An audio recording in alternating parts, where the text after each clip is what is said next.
It is January 21, 2021, and this podcast contains information obtained until today.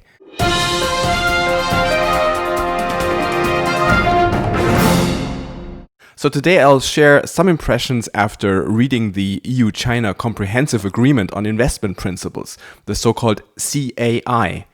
Sorry that this podcast was a little bit delayed, but we were really quite busy with work in the last weeks.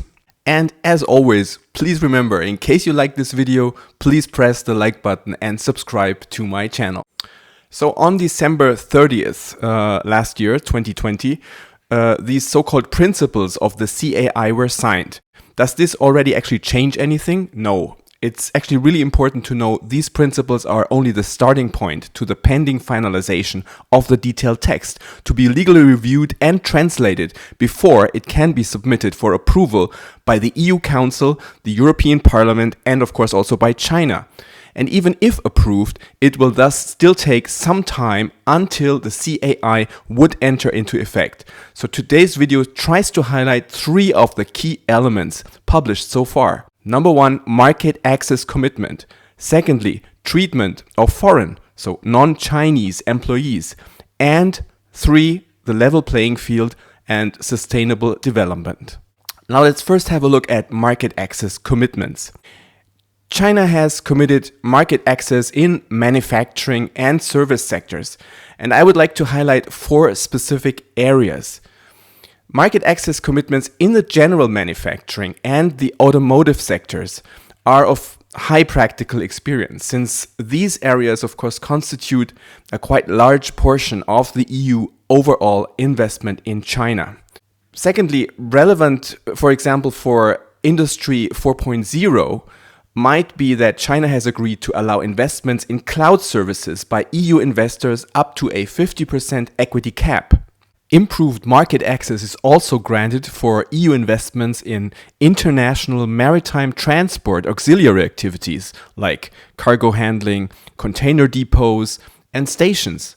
So this may lead to increased investments there, but likely also to a consequential demand in respective equipment. Easier investment into online services is expected based on a technology neutrality clause to ensure that restrictions applicable to value-added telecom services will not be applied to other online offered services, for example, regarding logistics, financial, or medical services.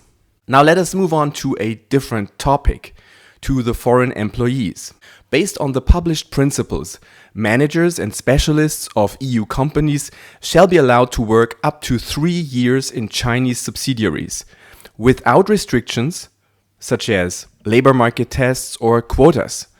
This would make it more attractive to bring, for example, also younger EU managers to China who might otherwise have not yet met the work experience requirements. But to keep China attractive for EU expatriates besides the CAI, the overall legal and tax environment would also need to be significantly improved, especially the changed rules on taxable benefits like, for instance, housing and international school fees.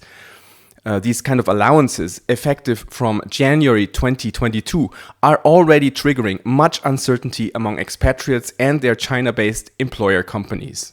Now let's lastly talk about the whole topic of a level playing field and sustainable development.